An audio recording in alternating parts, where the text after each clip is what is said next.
భారతదేశ తొలి మహిళా ఫైటర్ పైలట్ భావనా కాంత్ పురుషాధిక్యత కలిగిన అసమాన ధైర్య సాహసాలు, కఠోర శిక్షణతో కూడిన భారత రక్షణ రంగంలో కీలకమైన వైమానిక దళంలో ఫైటర్ పైలట్ గా సేవలందిస్తూ భారత నారీ శక్తికి అసలైన నిర్వచనంగా నిలిచారు భావనా కాంత్.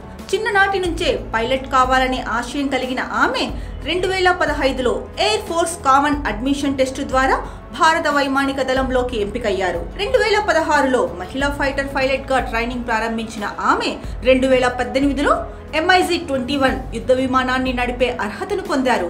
2019లో పూర్తి స్థాయి ఫైటర్ పైలట్ గా యుద్ధ మిషన్లను నిర్వహించే అర్హతను సాధించిన తొలి భారతీయ మహిళ అయ్యారు. 2021లో భారత గణతంత్ర దినోత్సవ పరేడ్లో భారత వైమానిక దళానికి నాయకత్వం వహించడం ద్వారా అరుదైన ఘనతను సాధించారు భావనా కాంత్. భవిష్యత్తులో ఆమె మరిన్ని విజయాలను సాధించాలని మనసారా కోరుకుంటూ ఆమె సాహసోపేతమైన ప్రయాణానికి సెల్యూట్ చేద్దాం.